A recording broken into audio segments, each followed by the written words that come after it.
Hi, I'm David Norris, and I'm serving up the perfect podcast, Pompey Platter with Russ, Daz and Haz.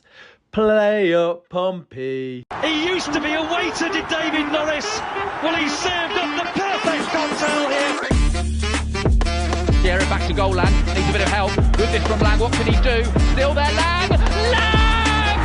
You wouldn't believe it! Cross comes into the near post. Headers into the net! Short to see! Surely Pompey are heading for the championship! Portsmouth are promoted as League One champions! Well, welcome to Pompey Platter, episode 7. We have myself, Harry, Daz Haz, and Russ and Daz are with me as usual. Good evening, boys. Evening. Good evening. How are we doing?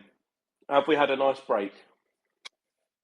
No, I hate it when there's no football. Yeah, but we haven't been able to lose, so surely it's a good thing. No, I'd rather Pompey lose and have no Pompey at all. Right, so well, obviously we did have a bit of news, didn't we? Had old Thomas Tuchel name. Oh, don't get him started on that already. I know. God's sake. I know. No, I'm all right. He's a good coach. I don't know. It just don't feel right, does it? It just doesn't feel right. I mean, in a beautiful, pure world, we'd have an English coach taking us to the World Cup and winning. Yeah, but to be honest, there's some people out there like going on about it should be English coach, and I thought, well, Sven weren't English and Capello. Yeah. It's just because he's German. I think that's what it is. It just don't feel right. It just, I don't know, don't feel right. But he's a good coach, so it's not like we just appointed some random German who we'd never heard of. I was really tempted to start by saying, "Welcome to the podcast." 999. Yeah. Right, so tonight's running order will be, obviously, we haven't done one since Oxford a couple of weeks ago before the international break, so we'll be reviewing the Oxford game. Then we'll also be previewing the 2 games before next week's pod, which was QPR and Cardiff away. We will then have Harry's Who Am I? And then we'll have AOB. Now, boys, I wanted to start off just on a quick note. Obviously, we had the news from the club earlier this week about Alan Knight, who's been diagnosed with advanced prostate cancer. And rather than do what some people might do and kind of keep it in-house, he's done the typical Alan Knight thing. And the reason he gets the name The Ledge is he's come out and given everyone a reason to, encourage people to go and get checked themselves. I mean, I'm too young to have ever seen him play, but have you guys got any messages you'd like to send on? Well, he was my hero growing up. He was the reason why I wanted to be a goalie. My dad used to always, like, whenever we watched players warm up, told me to watch the goalies as they come. Watched him all the warm ups. Used to copy it in the garden before he used to play on a Sunday. Met the man multiple times. Always had time for the Pompey fans. It's real sad to hear, but hopefully he fights it and everyone's fully behind him. For me, he was my first Pompey goalkeeper, and he's probably been like ever present for like a lot of people, probably generations of families and stuff like that as well, supporting Pompey. Because even though obviously he retired some years ago, he's always been in and around the club, always seen his face, and obviously he was involved with like Express FM and doing the commentary and things like that. So you still heard his voice. He's one of the main reasons I started supporting Pompey. Alan Knight, along with like Paul Walsh, Guy Whittingham, like people like Benny Christensen and things like that. It made me fall in love with the club. So it's not great news, but obviously what they can do nowadays is brilliant. And him coming out is the same as a lot of other like footballers and like famous people. If they can be honest and open with what they've got, it sort of helps other people maybe go for that checkup and stuff like that. So it's always good to put it out there if you can. Obviously, if you wanted to keep it in house, that's up to him. So it's brilliant that he's able to be so honest, and you never know, that might save a couple of people's lives because they might think about going and getting tested for certain things. So yeah, I hope all the best for him, and yeah, wish he a speedy recovery. Yeah, so all I was just going to say is the courage of being able to use his position that he's got is kind of mirroring what Daz said, using his position of having influence and having people know who he is. He's used that to his advantage to help other people. And I mean, it's a pretty scary thing because 1 in 8 men will be diagnosed with prostate cancer, and it goes down to 1 in 4 for ethnic minorities. So it's a very common issue, and the fact that he could save, even if it's only one person goes and gets checked because they've seen Alan do it, that's one life that could potentially be saved. So you have to take your hat off to him for coming out because it's a private matter. You wouldn't have expected him to have to come out with this. He's taken it upon himself to do it, and you think fair play. And as you guys said, we wish him a full recovery, and hopefully we'll see him back at Fratton Park very soon. Very much so. Right, let's go to Oxford then. Daz, do you want to carry on with what you were saying before I decided to ruin it? Yeah, go on, mate. No worries. Shall I just go from the start? Yes. Yeah, cool. All right, lovely. Yeah, well, what I started saying was that it was probably the worst start to a game I've seen for a while from us. I mean, after that 6-1 drubbing, it was really important for us to come out and be positive and start well. Getting a penalty in the first few minutes is obviously a very positive start. When Sorensen stepped up for the penalty, I was a bit mixed, and I wasn't overly confident. But then again, I'm not confident every time we have a penalty anyway. I mean, it's a poor penalty. I mean, if the keeper goes the wrong way, then we're all saying how cool, calm, and collected it is. But I always felt that when you're in a bit of a sticky situation, just coming off of a bad loss, is maybe wrap your foot around it, put some power behind it, and then if the keeper saves it, you take it on the chins. It's going to be a good save. But yeah, it was a poor penalty, and I just felt that if we'd have scored that, you never know, we could have really gone on and built. The atmosphere would have got going. I think we would have grown. Obviously, we went scored at home first. Well, I mean, went scored at home at all, had we really, apart from Luke and Iron finishing for us. So I really thought we might grow into it there, really go at them. But obviously, it wasn't meant to be. I think Sorensen still played well. I did see him come under a bit of stick, but I actually thought he did all right. I think it was really in the second half when we really looked good. We changed to 3 at the back. It was either 3 at the back or we went to 3 at the back when we were going forward because Williams at right back looked much more dangerous going forward and get a bit more space out there on the right hand side. And to be fair, it's a great goal. I watched it back today, and it was a great take by Murphy to create himself some space for after the pass from McIntyre and the ball in, and that header from Marnie. That's an experienced striker kind of header, like just little deft touch into the bottom corner. And to say we all went mental up at the back of the Fratton end would have been an understatement. And then I thought we looked good still going forward. We looked solid enough.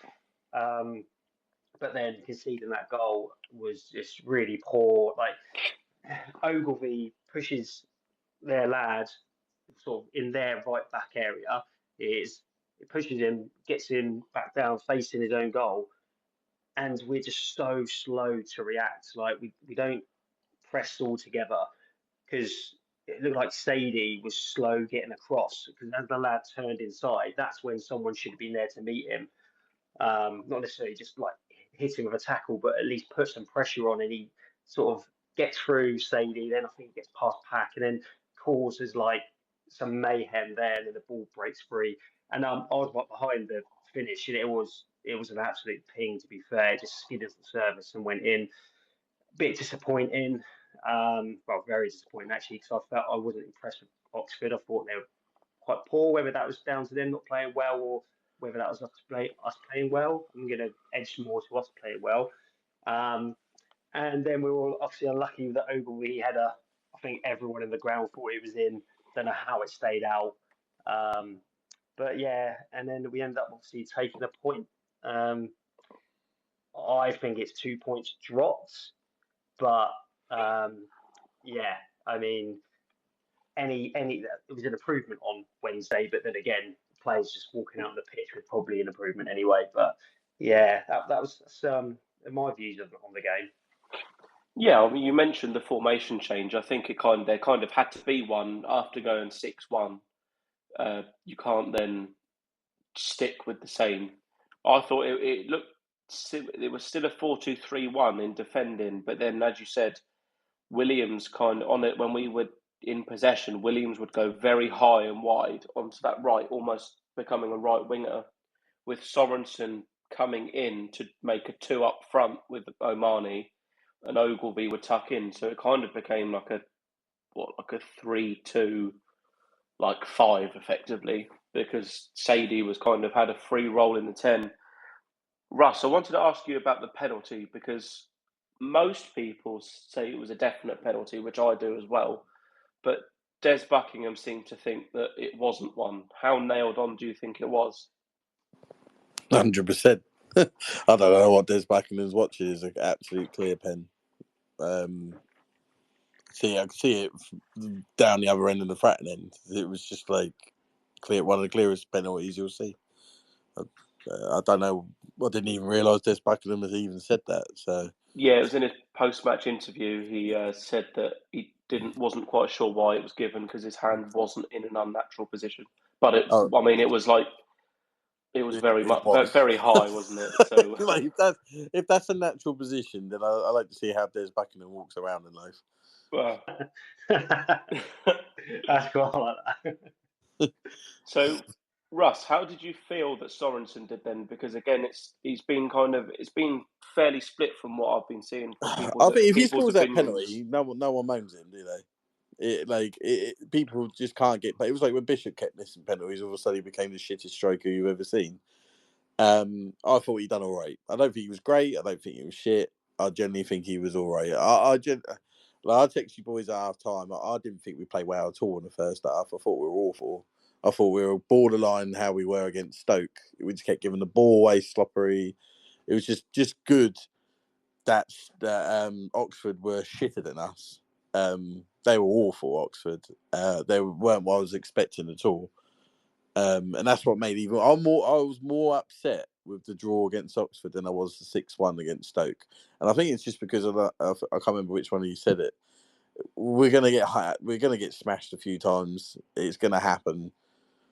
But to play against someone that poor, they are by far the worst team we've played so far, and you still can't beat them. I just came away. I was fuming after the game that we hadn't won. Don't get me wrong, we're unlucky. We had there was 3 chances to put the ball in the net, especially the third one that got cleared off the line. I don't know how he didn't bury that. And then straight after that, the Ogilvie header, like Daz already said, and their goal, he hit it well, but it took a deflection. You just sort of think at that point, is our luck ever going to turn around? I think it will eventually. The trouble is, if you're allowing 20 to 30 shots, it wasn't necessarily that point for Oxford, but the other games, if you're allowing 20 to 30 shots on your goal every game, you're really unlikely to keep a clean sheet. And it seems that it's obviously you've lost your starting centre halves from last year, so it has, and now the keeper's now changed, so you're changing it a bit, but the people that are coming in, I think it's the midfield that it's missing, and I think Pack. I'll just move on to Pack, because I thought he had a really bad game. He was awful against Oxford. I think he's been awful for a while, to be honest. I was worried about him before the season started, just because he didn't exactly play well, did he, in the Championship before we got him? So you had that kind of I had a little bit of doubt, but you want to give him more chance. And at first, Leeds, he was unbelievable and things like that. And you thought, what were we worried about? But then all of a sudden, the last 3 or 4 games, he's been really bad. And what's annoying me about him is he seems to just be blaming everyone else. That's what I was going to say. So I was he was just whinging at everyone. Like there was a pass where he passed it and I think it went out for a throw, and he turned round and had a real go at Paul and McIntyre as if to blame them. And I thought, hang on a minute, why are you blaming them? They've got nothing to do with it. It's your pass that was incorrect. Can you just and why it's not really captain material. That is not a good trait for me. There's all having a captain leading, but the way he was kind of throwing his arms in the air and whinging and moaning at everyone for everything they did, I didn't think that was, well, I'm not going to play for you or listen to you if you do that. And I totally get he's become a dad for the third time. He might be tired. He might, newborn around. It changes. He might be sleep deprived or whatever as well. So you can't just, we're not going to absolutely hammer him, but he has to step up because he's the captain of the club. Other teammates will look for him as an example. And if they're seeing him struggle and moaning and whinging, then other players are not going to feel, right, I can look up to him and I will go for it. Daz, I want to hear what your thoughts. Yeah, the thing is, unless you're in someone's mind, you don't know how they're feeling or why they're doing certain things. Like, because he could be doing it to sort of try and deflect. Obviously, it's not great performances at the moment. He might be having a pop at players so the fans can see after what happened on Wednesday. I do remember in that part of the game when Pack had a go at McIntyre. McIntyre had a pop back, which I haven't got a problem with because it happens on the football pitch, and especially someone like McIntyre, even Paul. It's not like you're dealing with a Swanson or something like that. You've got two lads who have played a fair bit of league football. I'm just hoping he's just in a bit of a slump, and that can happen, especially sort of stepping up to the Championship. Obviously, he's not getting younger. I mean, we can look at sort of obviously. I know him and Matt Ritchie, their situations are different because Pat's had a pre-season. He's played a lot last season when Matt Ritchie hasn't. I just hope it's sort of a bit of a blip he's going through. Maybe this international break will help because I suppose he didn't really play well since the last international break, did he? So maybe another break where he can sort of then get back together.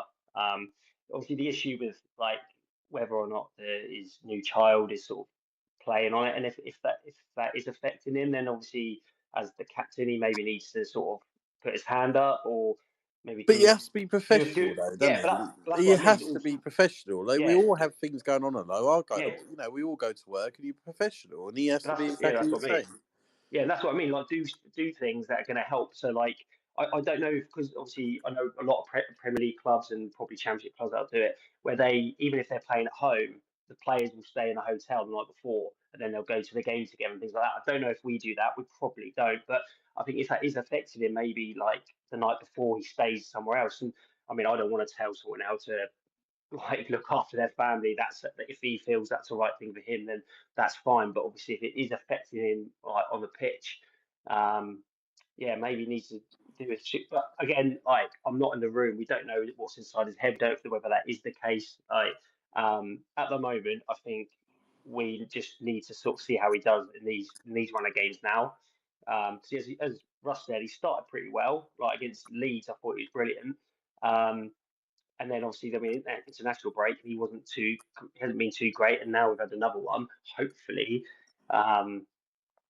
he's going to come out the other end of it. I suppose we'll have to wait and see, won't we? But this ain't the first time with Pack, though, is it? Under Cowley, he was like it a lot. And then I think he had that moment with I can't think of his name, the goalkeeper against Plymouth. Josh Oluwemi, wasn't it? Yeah, Oluwemi, that's it. Where Pat it was like he could be bothered to run back. We now know it was because he was injured, but then it just full blown shouted in his face. And then a few weeks ago against Sheffield United, him and Paddy Lane were having a big old argument between them, and I just don't agree with it with captains. I believe with Haz. I think you should lead by example. There's trying to get your players to come on, and then there's just flat out blaming them for everything, and you can just see some of the players just look like they're like, oh, fuck off. But that's the issue, and that's what you don't want to get into, right? There's the difference between shouting at someone and trying to maybe, obviously you might need to shout because the crowd and you're on a, might be a big 20, 30 yards between you, so you need to shout at them to get attention. But it's the body language that comes off that us fans can clearly notice that's the issue, because the body language he's giving off is the kind of squinnying in effect, rather than, it doesn't look like encouragement. It looks more like he's bollocking them rather than trying to G them up. And right now, after 9 games without a win, our players don't need a bollocking. They need an arm round a shoulder from an experienced player like him or Richie, or from the management. They need some encouragement rather than, especially a young kid in Paddy Lane. He's still not, all right, he's played a fair few games, but he's still only, 21? He's still a young kid, really. So he's probably going to respond better to an arm round the shoulder from an experienced player rather than bollocking. But anyway, as long as we see an improvement from him, we just got to hope that it's a bit of a blip from him and that he can get back to what we saw last season. Yeah, I mean, I've never had an issue with a captain having a pop at his players. I've never had an issue with it. So I've played for some lads who have played at very good standard, and and they do the same. And as they always say after the game, it's nothing personal. It's just how we deal with it. I mean, probably one of the best ever captains the Premier League you've ever seen, Roy Keane. Like, you've seen how he talks to some of his players. As long as there's a good reason behind it, and he's not just deflecting his own performance on other people and having to go, then I haven't got a massive issue with it. It's you need to see inside the change room to know whether it has a massive effect or not. In my opinion. But I agree with you there, Daz. With comparing it with Roy Keane, but Keane wouldn't shout at someone if he fucked up. I mean, Harry said earlier, he made a missed pass and yet he's having to go at other players. Do you know what I mean? Keane would have done that. If someone gave Keane a shit pass, and that's fine. Even Gerrard would have a pop at players. They had standards. That's fine. Nothing wrong with that. But you should not be screaming in someone's face like you did with Paddy Lane. Mm-hmm. Like he did with Oluwayemi, and over things that weren't actually just their fault. He was to blame for both them scenarios as well. And then what he did against Oxford, like what Harry said, where he made a mistake in it, he's having to go at other players. That's the no. Yeah, definitely, and that's what I mean by like him deflecting. Like if he's doing it to deflect off his own performance or deflect from like a shit pass that he's done, then yeah, I haven't got a lot of time for it. But yeah, I just want to say about like the goal we conceded and how I think we're being so naive this season, especially in the last few games. Well, obviously Stoke, and then also before that Burnley. That why aren't we dealing with stuff at source when that I can't remember who it was, where Ogilvie pushed the lad back into the right back position, then right back position. He turns and then he gains. He was not too far off the 18-yard box, and he got himself right over the halfway line. Why Ogilvie or Sadie or someone hadn't dealt with him on the halfway line? We're in the 75th minute, 15 minutes left to go. Someone take a yellow card, and I just think all of our goals so far, especially in the last 3 games we've conceded, not Sheffield United, but the one before that, I think we've been incredibly naive, and I hope that's like addressed. If I remember Especially in this rightly, big game coming up. when there 3 of them, right? Wasn't it like Sadie, Ogilvie, and someone else? Was it I think it was Pat. maybe? Yeah. And the thing is with Sadie, because obviously Sadie isn't like as mobile and agile. Like that's where I think when Ogilvy's pushing him, the player who pushed him into the right back position, that's when Sadie needs to start coming over, and like sort of then even if he doesn't get to him and tackle him, win the ball, at least he can give away a foul. But by the time he got to him, he'd gone past him, and then Pack, I think it was, or Potts tried to get to him, and they missed him, and then the ball's bouncing about, and then after that, the ball could end up anywhere, and it broke to them, and then Matey Boy on the edge of the box finished it. So yeah, I think because there was an incident in the first half where that El Muzuni or something, he had 4 players around him, and he broke through them. And it's like someone's just got to take responsibility. And if you have to hit him and take a yellow, then you've got to do it. That's like, especially when we were 1-0 up in the second half and they got their equaliser. But I mean, let's hope that these things are addressed. And we don't have these issues in the next 3 games coming up, so we need to pick up some points. Can we move, Russ? I just want to get a go on your. Dad touched on it earlier. Was our goal. I thought it was that diving header kind of flick. It reminded me of, on a big call, reminded me of Harry Kane. Just the way it was a very Harry Kane-esque goal. Just the way he got down, the way he flicked it, and just the manner of the whole striker part of that goal. I like him. He's a very intelligent player. I think we got quite a decent striker on our hands. I really enjoy watching him play. I thought it was all like a Teddy Sheringham sort of head, Harry Kane, sort of clever thinking. Great by Josh Murphy, who I thought was outstanding in that game.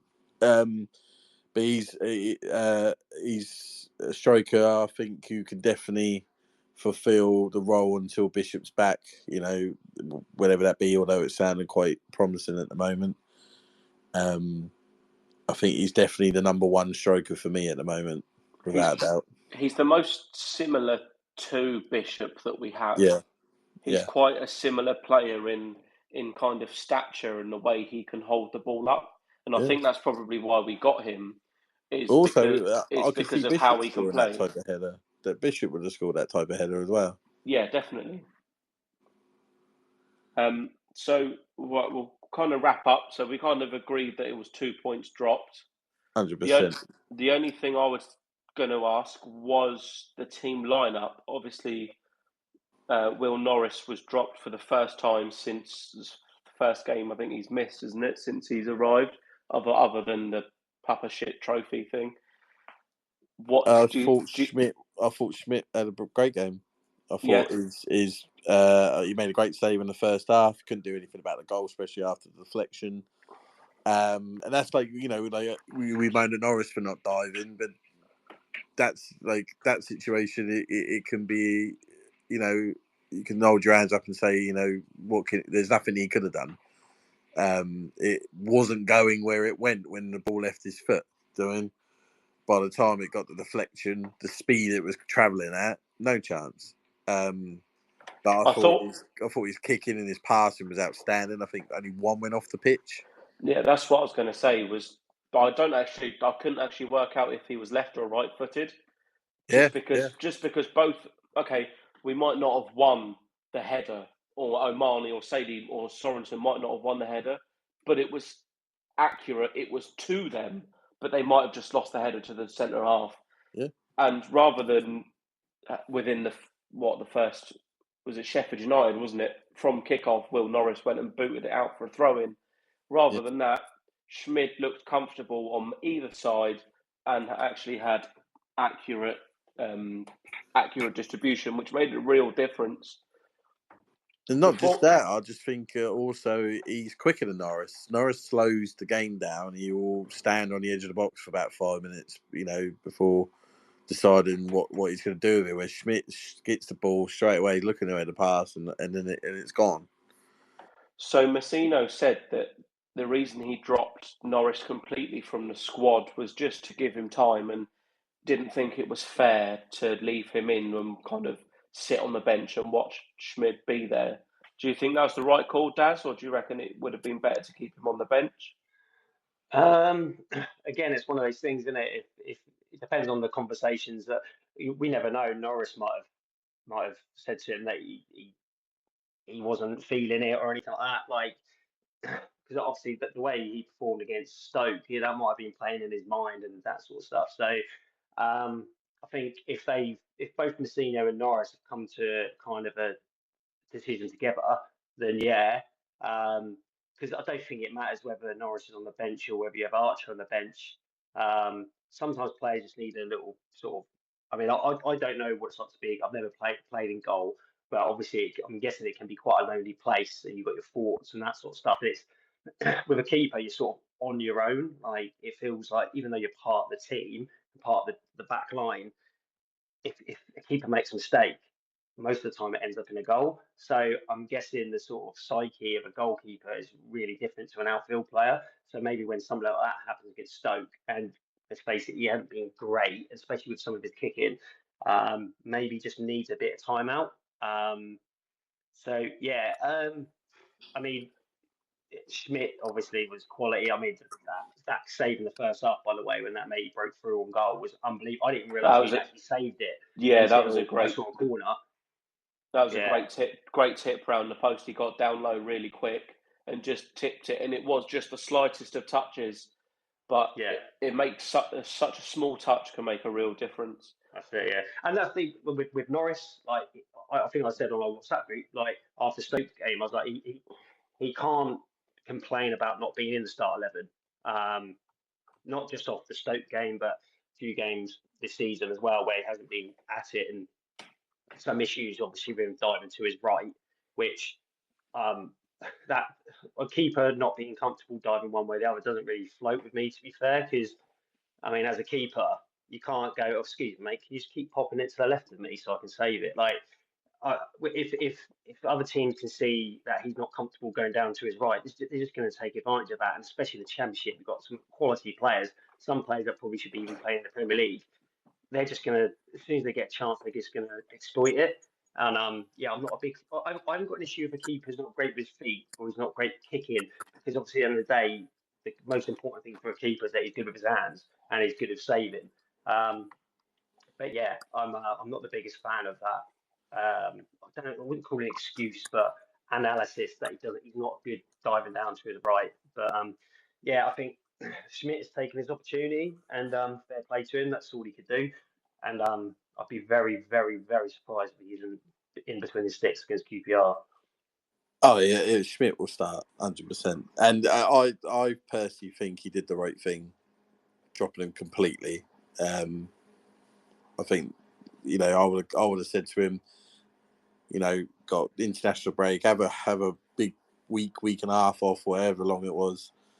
Clear your head, come back, fight for your place. But until we're sure Schmidt's number one.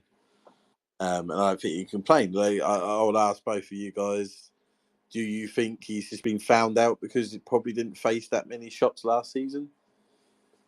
I think it's probably no, I don't think it is. I think it's just a confidence thing. And I just think he's probably just felt the pressure. And I think sometimes when you bring in a player in your position, it can spur you on, or you go down and go under. And I think the first few games he did well once Schmidt came in, and then he's gone under. I think the pressure's probably got to him. And I think, as you said, the right thing to do was just to remove him from the situation completely. And then I think he'll probably be back on the bench for QPR, just ready. Because again, he's going to now be the number 2, and he's better than Archer. So I think he'll be there. Yeah, for me, like, the thing is with like Norris, him being potentially found out, is that some of the goals that he's conceded, I don't think it would matter if you're in the Premier League or playing League Two. Some of them weren't exactly exceptional strikes and anything like that. So he should be saving them no matter what. It's different to like sort of say Marlon Pack stepping up and maybe struggling because of the pace of the game. You can be found out that way because it's different. But with a keeper,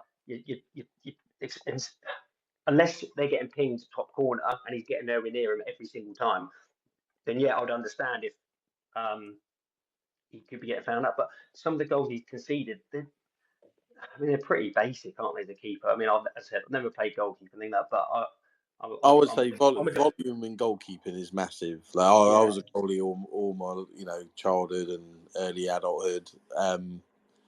When you go from a game, maybe you only have about 4 or 5 shots at you, and might only one you actually have to like proper save, and then all of a sudden you go up against someone and you're diving around all game.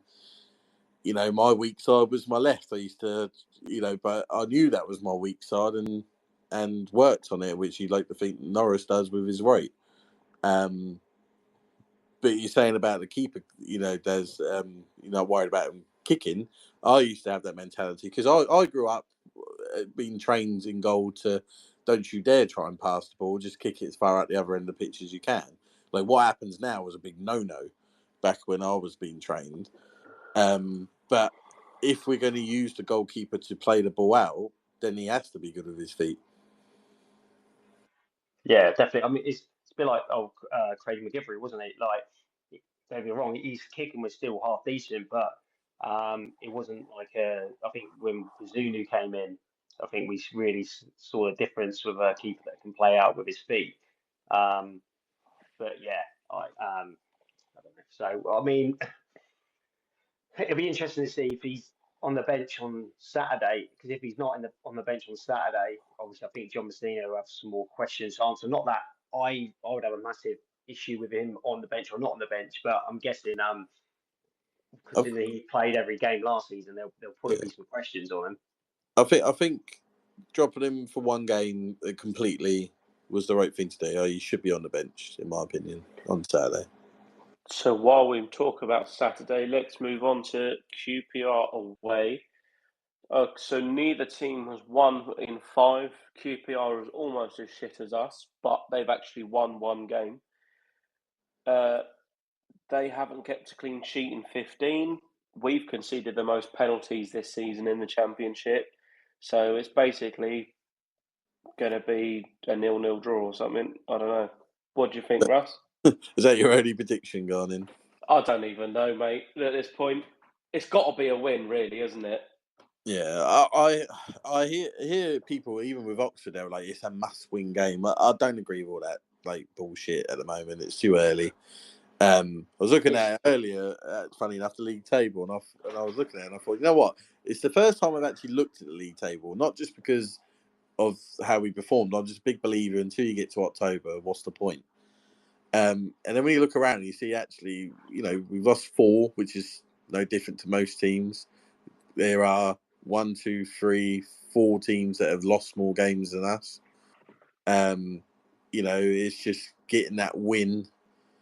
So the must win is not because I'm worried about relegation. I think a must win is more just to get that monkey off your back, because I still believe we get a win, we can go on a run. I fancy it. I'll go early with my prediction, but even though I fancy it, I'm still going 1-1. Daz, do you want to quickly nib in with your predictions? Yeah, well, my prediction, I'm keeping going positive because it is going to. So, have you done a goal scorer yet, Russ? Actually, no, you said 0-0, didn't you? No, I'm going for 1-1, and basically same as Oxford, same scoreline, same goal scorer. Who's that, Murphy? No, the actual, I can never say his name. Omahani. Yeah. Need a practice saying his name. Yeah. The Brighton. I was going to go with Pompey to win 2-1. Just feel like he's got to come at one point, and I'm going to go again with Murphy. Shot. Get in there nice and quick. Yeah. Well, it's like that. One of the things when you keep like a player that plays like right back or something, and you put £1 on him every week to score, because it's like 50,000 to 1, and then hopefully eventually it comes in. So, but obviously Murphy's a little bit different, but I'll keep putting him in there until he does the business. But I saw that a stat about QPR like quite easily lose possession quite a lot. So I'm hoping that's something we can sort of have a go at. And I'm a little bit more positive going into this QPR game just because of what I saw from John Messina at half time. Obviously, when we changed sort of more to the back 3 when we're going forward, that's kind of the first real bit of tactical change I've seen in Messina this season. I don't know whether that's just been down to them being playing it safe and not wanting to sort of really roll the dice. I think it's more down to the fact you get pummeled 6-1. You've got to change something, haven't you? Yeah. And I thought 2 strikers really made a difference, though. Yeah, definitely. And that's the thing, like, because I don't think either, because Marnie hasn't played a load of football.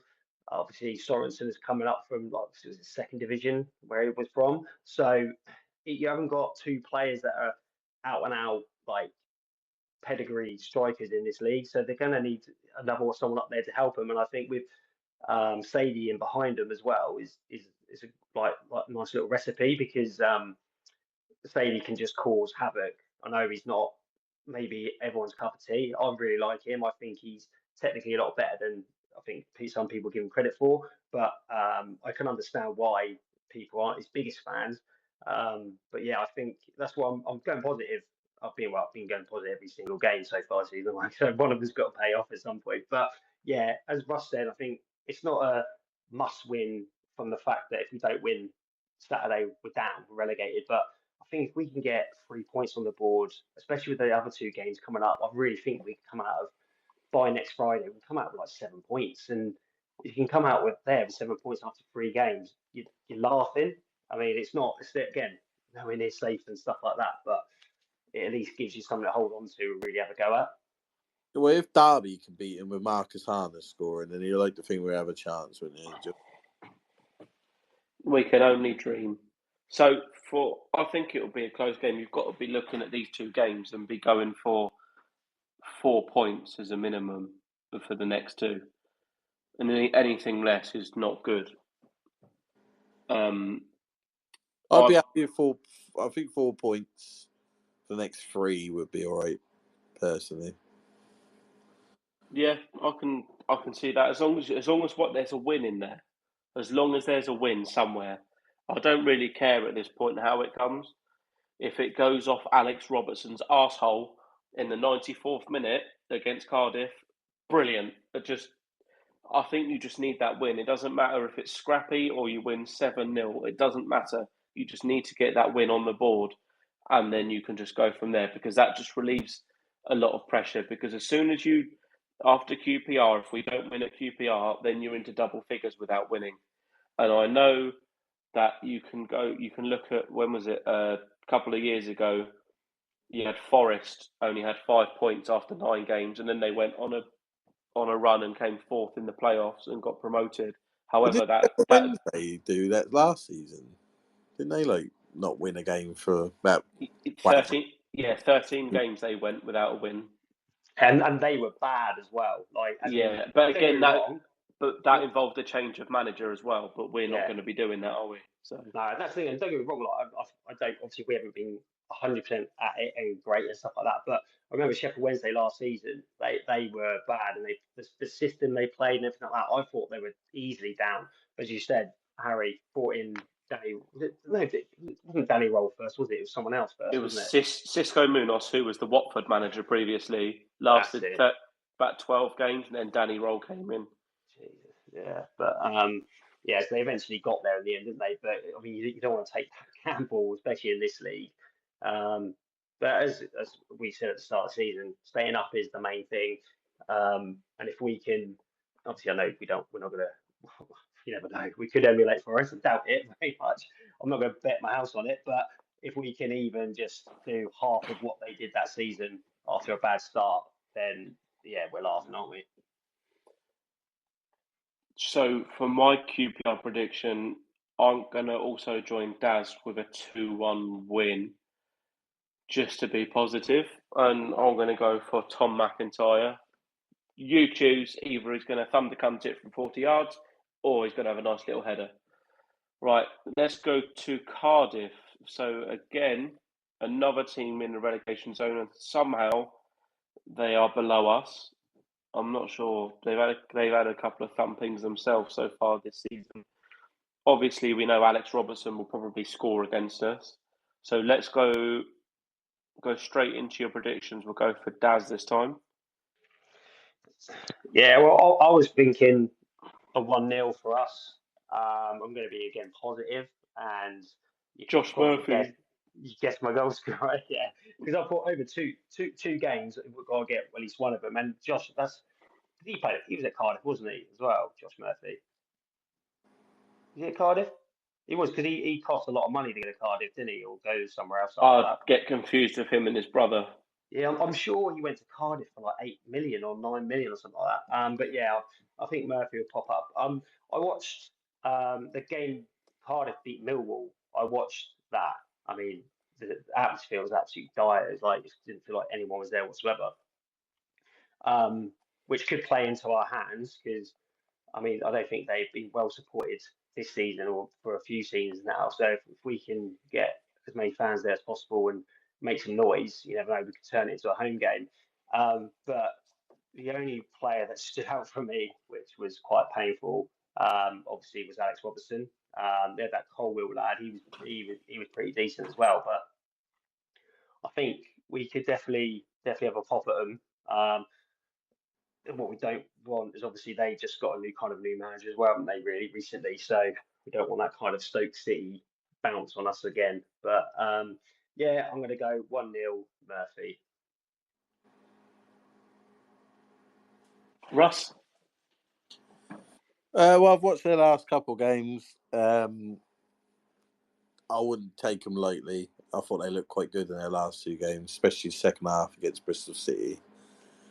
I was really impressed with Colwill and El Ghanzi and obviously Alex Robertson still pulling off amazing passes and moves, as we know, which, you know, he's unlocks defences like they're nothing. He's far too good for Cardiff. In terms of prediction, I wouldn't. I'll go 1-1 again. I know it's boring. It's funny. QPR, I think we can win, but I'm going 1-1. Cardiff, I think we could lose, but I'm going 1-1. So you think that win we need is going to come against Sheffield Wednesday at home then? Well, I do think I'm trying to be clever because I want to win this bloody thing. I think we got a better chance of beating QPR than we have Cardiff. Put it that way. That's what I think. Okay. I'm just going 1-1 just for the game. Who's your goal scorer for that then? I'm going to go for a bullet header from Regan Paul. Okay, I'm going to say, just because both teams are really poor defensively, I'm going to go for a 3-2 Pompey win and say we get 2 wins on the bounce. And I'll go Elias Sorensen to score. I still got to ask you, Harry, where do you think these goals are coming from? Well, it's away from home, so it's fine. We score away from home. It's just the Fratton Park we don't score. True. So, I struggle to see any creation from. Yeah, but I just think the defences are so shit. Yeah, even though I've been impressed with Cardiff for the couple of games I've watched, their I just think both defence. QPR, Cardiff, and Pompey. There are a reason we're all in the bottom 3. And it's because our defences are leaking goals. So even though we're not creating a lot, the defences aren't as good. So in theory, the chances should be able to be created more. That's what I'm going for. Yeah, I can understand that theory. I'll take it back. Yeah, so I was going to say, we've also actually got an out-and-out striker now in Marnie, I think, personally. Gives us that sort of outlet. And and I think we can be a bit more creative now. So I'm glad Harry is thinking going to score goals. So I'll be well up for that. Also, did I see going on, about predictions and that, about the injuries? They reckon Farrell's out for another few weeks. So, yeah, according to Jordan Cross, you've got Yengi is back in training and is available for QPR. Good super sub. Lang has joined training, but Saturday is too soon. But Tuesday I believe might be okay. I reckon he'll be involved. Yeah, he'll be on the bench. Farrell is 2 to 4 weeks after he's retweaked his MCL injury from pre-season. See, for me, that's massive because I thought Ogilvy again was shocking again. I know he had that header, but he was awful against Oxford. He is struggling. And then Shaughnessy is looking at another 6 weeks, isn't it? 6 weeks, and they finally had a scan on his calf, and they seem to have found the issue, which is good. Which makes me wonder why on earth he went to go and play when McIntyre was at the Sheffield United game. He went to play, didn't he? And he pulled out. Why the hell were we going to start him? He clearly wasn't fit. It baffles me that he's going to start. It gives me a smell of desperation. That. Yeah, but McIntyre, it's not like McIntyre shat the bed. He's done all right. No. I'm just glad Paul's been fine. Do you know what I mean? Like in terms of. Oh, he's so good. He is so good.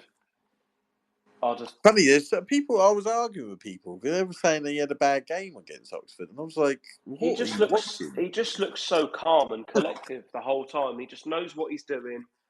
The one mistake he made against Oxford was down to an awful pass from Pack that put him under so much pressure that he actually done well to not give the ball away, but he looked really clumsy because of the pressure he was under.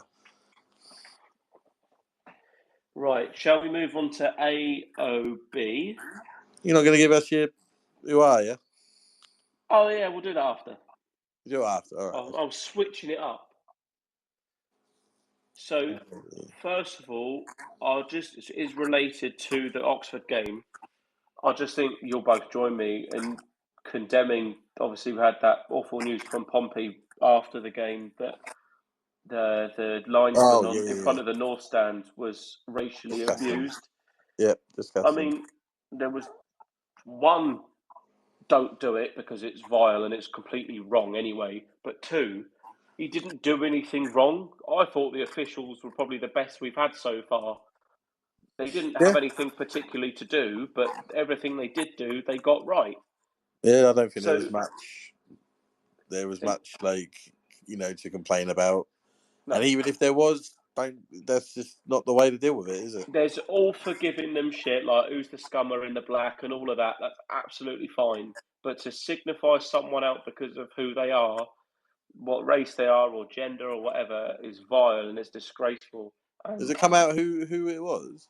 I don't think so. I know that they have had because Pompey put out the hotline, didn't they, for people to get in contact with, and I know people have responded to that, but I've no idea who it is. But whoever it is, I'm sure they will be regretting it, and quite frankly, they're not really welcome. Yeah, I didn't even realise because the sound system in the back of the front end isn't the best. It's awful, isn't it? So you can't understand what's going on sometimes. But I didn't realise until I was on the train on the way home that something like that had happened. So it's disgusting. And I mean, I've kind of been in a scenario where like I used to coach Winchester City under 18s, and one of my players was racially abused by someone, and you don't realise what it means until you like look in the eyes of someone that's being racially abused. It's horrible, especially at that age as well. I think he was, how old was that? 16, 17. So to have that at that age group, and it was another one of the players. So again, you've got a lad who's like 17, 18 saying this to him. It's really horrible. You don't realise until you're like face to face with someone that has been on the end of it, because they don't understand why. Because it's not anything they can do about it. Do you mean it's how they're born? So it's disgusting. You don't need it. As you say, if you want to call the referee a wanker and that sort of stuff, crack on, fill your boots. It's part of football. Like no, there's no point in saying not to do this, not to do that. It's a lot of the time it's done in jest anyway, as you said, Harry. Like calling the scummer in the black and stuff like that. But going to that level, it's just ridiculous. And some people at the football just get brave and they wouldn't say half the stuff they say on the street to someone's face. It's the same as like on Twitter and stuff like that. People get brave. You see them out, you see them in public, you see them at the football, and they wouldn't say that to your face when you're outside walking the street. So I don't understand how some people build up the bravado to want to say at the football. Don't get me wrong, when I'm in the back of the threat end, oh, F this, F that sort of thing, like just shouting on the pitch, like calling the referee, this, that, the other.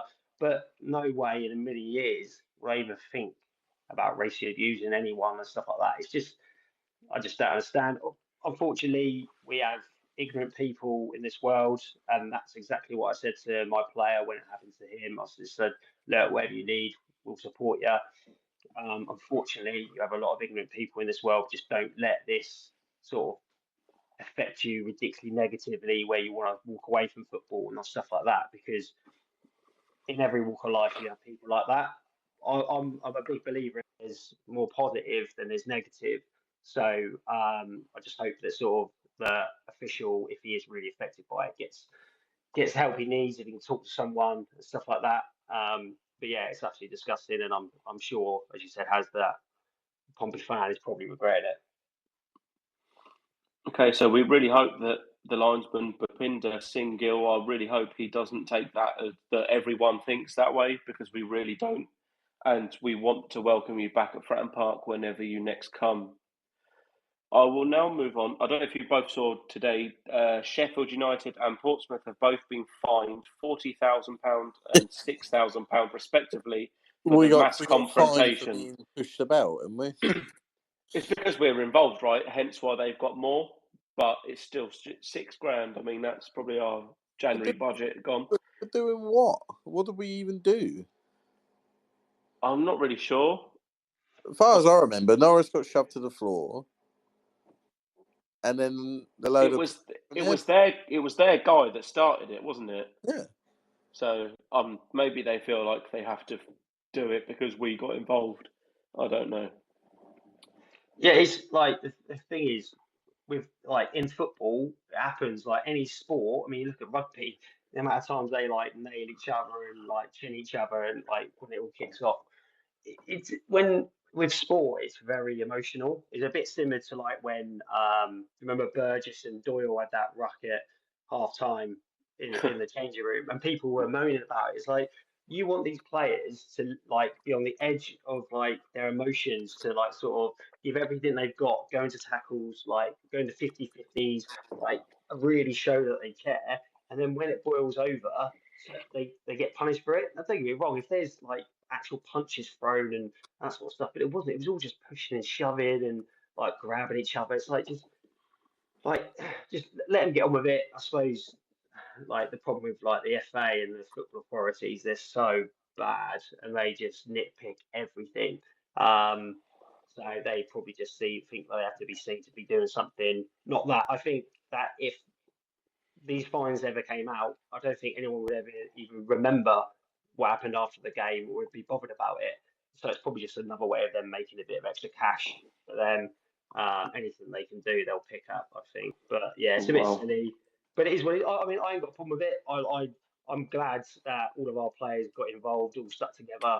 That's literally the thing you want from your side because when if like say Sheffield United got hold of one of our players and all went over to help him, you'd know we'd have a real issue. So the fact that all of our lads went in there and sort of stuck together, I'm happy about it, to be honest. okay, I'll move on then. Uh, Jermaine Defoe did an interview somewhere. I'm not quite sure where he did that, Yeah. but have you guys seen that? Yeah. Yeah, I saw that he said that John Messina had to start winning games, which absolutely blew my mind. To be I fair, know. so Oh, I I couldn't thought, believe it either. what he's got to win games. That's what he's got. I was like, oh, cheers, Jermaine. Thanks very much for your help and your input there, mate. Yeah, so it's like there are so many coaches out there and managers looking for jobs. You can never take your foot off the gas. If you switch off, there'll be always someone that wants your job. So of course you like the manager to turn it around, but at the same time, if he's not, they're going to have to look elsewhere. It's like, cheers, Jermaine, really helpful. And I But don't know why if is he's he trying to. commentating on us anyway? Why is he? Is he trying to put his? Because I know he's probably looking for. He was at Spurs under 18s doing his coaching badges and was there for about 2 or 3 years. So is he trying to get his name out there? Because say hello, I'm ready for a managerial job. Well, if he's But using us as the fucking stepping stone, then he can piss off. Maybe trying to get a job as a penalty coach for us. You know, it Yeah. might be one want to do that. Just a shame that obviously what he did when he last played for us, which was not really nice, was it? no. So another thing was Andy Cullen. He had a couple of interviews, and he basically kind of one where he was kind of talking about the direction of how we're going as a club, and he said basically kind of fully backing Messino and Hughes, which I don't see why you wouldn't yet. And he's kind of, what did he say? He said, we're reliant on a direction and purpose of how we want to grow as a football club, and it's fundamental to the long-term plan, particularly in terms of coaches and sporting directors. The turnover is frightening in the Championship, but we have to be patient and we have commitment and loyalty from our staff.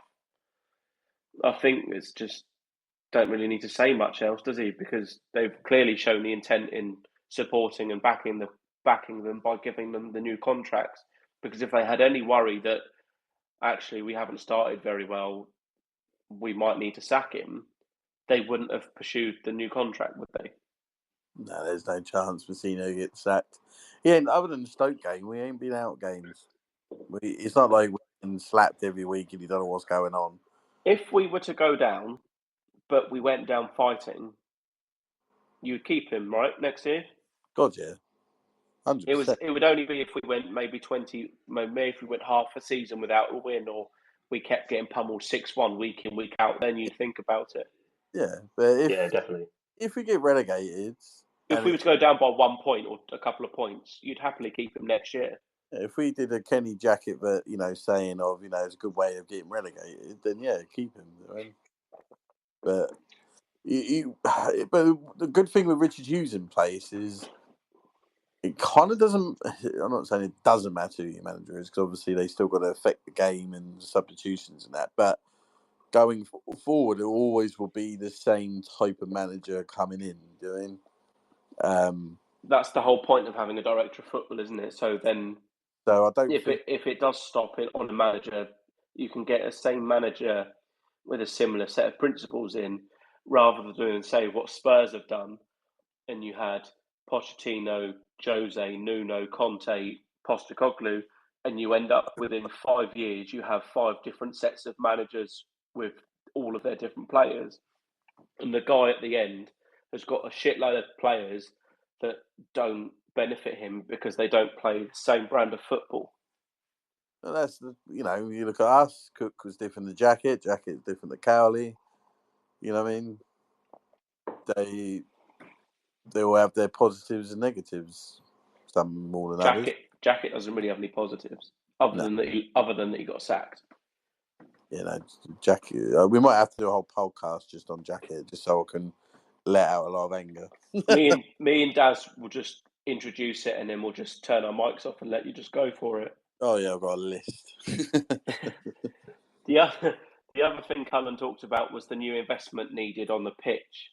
So the current pitch is soil based, and the new one would be sand based and would be part like plastic and part grass, whereas it's now currently grass. And it would also include then better drainage and would have undersoil heating, which is a Premier League requirement, but would be beneficial to have it now so it's ready. And he reckons it would then cost 1.7 million into getting that new pitch done. Daz, do you think that is money well spent right now, or do you think is the pitch that bad, or what are you thinking on that? Is that the right kind of investment to show that the Eisners are going in, that's still carrying on in the right direction? Well, yeah, I mean, any investment which makes sort of us a more attractive club and stuff like that, which a pitch for players is probably very important. And as I said, those part grass, part like plastic or whatever the sort of material is, yeah, it's that's a bog standard pitch from Championship upwards and the Premier League, things like that. Now, obviously, the only reason I played at that ground was because I was there with Winchester City and I was on the bench for a final. But obviously, I'd been at St Mary's and been on their pitch, and yeah, it's like a carpet and it is part grass, part thing. It's quite interesting. But yeah, I mean, as long as I know, I saw people replying to that story saying about, oh, we need to invest in the players and that sort of stuff, invest in the squad. As long as that doesn't impact our investment in the playing side, which I'm sure it won't do. Then yeah, it's a positive. Like anything that improves the facilities, improves the pitches and stuff like that. I'm guessing. I would like to know if they're going to do similar with the training pitch, because if you're training, if you're playing most of your games at home in the season, you kind of want the same pitch and the same sort of like playing field to train on, and then obviously to play on. So there's always these little sort of fine, intricate sort of details which can like sort of get you ahead of other teams. So yeah, any investment, as long as it's put in at the right place, so it's not just wasted and thrown down the drain. Because I mean, as people saying about investing in players, we know from out of fact certain players like you invest in, you pay millions of pounds for, and it's probably the worst £1 million you've ever spent. So Marquise. Yeah, that's exactly what I was thinking of. So yeah, so let's see. Obviously, it's a good investment if obviously it's a positive for the team and that sort of stuff. And you never know, might help with injuries. But until we get that dome in the training ground, I don't think anyone will be happy. Yeah, Fleetwood have a dome, so that means we're lacking behind. Yeah. Russ, if you have any other thoughts on that or any other business? No, just pretty much the same as you two. The stadium stuff has never seemed to have affected our playing budget, has it? So I believe that comes from a different pool of money. And I believe the bit that's been done on top of the South Stand, that's also to be ready so we can have VAR if we're ever in the Premier League as well. And the floodlights have been done a certain way to meet standards. So why not do the pitch as well? I think that's a good idea. I don't want VAR. No, I know. I'm not saying I want VAR, but if I'm going to clip that. Russ wants VAR. No, never in a million years. No. But unfortunately, that is, if somehow, I'm not saying this year, but in the next 3-4 years we do go up, you don't then want to rush things and have to get it done there and then. You might as well just get it set up, ready to go. And if it happens, I don't know if it is great. I'll be quite happy to stay in the Championship forever, to be honest. That's it. We'll only end up getting taken over from Derby with the lowest points record. There's no appeal to go into the Premier League anymore. It's basically a Super League anyway, isn't it? And it's not really. VAR ruins it. Football ain't the same as it was, in my opinion. It's a massive drop off. I don't think they should have VAR. The only thing you should have is probably, because it's also subjective, the only thing I think it should be is semi-automated offside, which is easy because it literally does it for you. But you also change the offside rule, rather than it being from the end of your sleeve on the T of your sleeve. You just measure it by your foot. I'd just like it to be other sports where you get challenges. Why is every other sport you get to challenge something and we don't? Why does it have to be every single fucking thing? I mean, at least they've got to put it so the fans in the stadium know what's going on. Yeah. So, like in rugby, when they go for a TMO, it's there and it's being announced throughout the whole stadium. I just think, why can't you just have a challenger half or whatever? If you win it, you keep it. If you don't, you lost it. End of the game. I mean, right, well, let's hope that, as much as I'd love to get promoted again, let's concentrate on staying up. That's it. Yeah. Right. I do have one bit of other business quick. Yeah, sorry, sir. Go on. If anyone's listening to this until 8 p.m. tomorrow on the 18th of October and they want to join my last man standing, please DM me on Twitter. More the merrier, more money in the pot the better. And Daz, don't forget your team and your money before tomorrow. Yeah, we'll do, mate. I'll get over. Any other business from you, Daz? No, mate. No, I can't think of anything, to be honest. I think we've covered pretty much everything. Right. We'll finish off with Harry's Who Am I? Come on. Are we ready? Yeah. Always. Clue number 1. I came through Wimbledon Academy and had my most prolific spell was at Preston, scoring 21 goals in 122 games. How many goals? 121. Sorry, 21 in 122. Right. Hey, David Nugent? No. No, he didn't come through Wimbledon. He's Northern, isn't he? Wimbledon's not up north. Just in case you didn't know.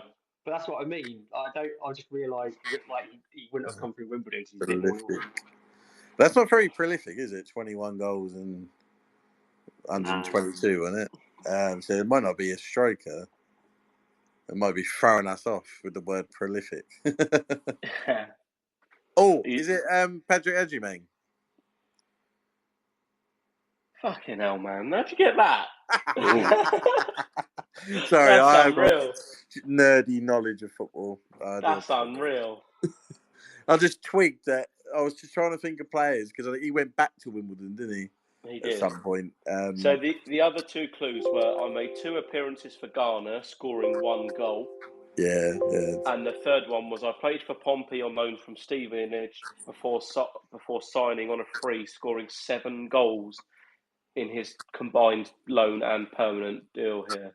Yeah. There we go. That's unreal how you got that from that first one. I nearly went, I got a pass, and it just come to me. Bloody hell. I need to make these harder. It's not for Daz, bless him, but for you. Let's go 1 each. Right. I think I'm just waiting back. I'm just waiting for me to go up against Harry again. Well, that's next week, isn't it? That's next week. What? Guess the career path. That's just so he can win. Yeah, exactly. So next week, boys, is guess the career path by how many goals they scored in what league. What? So, for example, let's pick a player say it'll be a Pompey player, obviously, but let's just pick Haaland at the moment. You'd say in his first season he scored 22 goals in where was he coming from first? Was it Austria? Well, it was Norway first, wasn't it? Was it a Norway club he was started up at, and then he scored 22 goals in the Bundesliga, and then he scored 43 goals in the Premier League, and then so he guessed the career path by that way, but obviously all Pompey players. Bloody hell, that sounds complicated. Go list their clubs that they played for. No, because that's too easy. Oh. So get researching, boys. I will. The last 2 things I wanted to quickly say was big thanks, really. One was to my friend Den, who very kindly paid out of his good hard-earned money for our subscription so we can upload onto SoundCloud. Yeah, so thank you very much for that. Thank you, Den. Yeah, top man, thank you.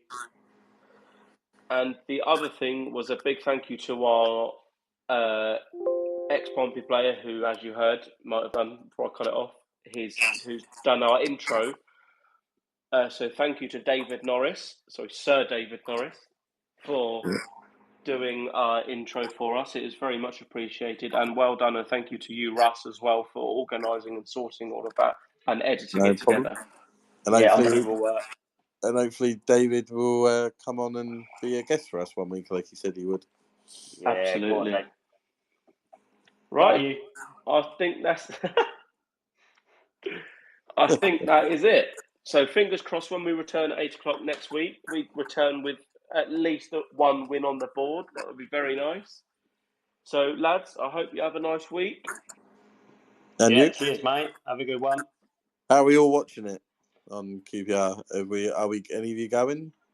I'm not going. No, I did have a look for a ticket the other week, but it was all sold out, and obviously my loyalty points are shit. So yeah, she had a free weekend, Daz. That's nice. Yeah, that's because you keep not going to games. That's why you don't have any loyalty points. I know.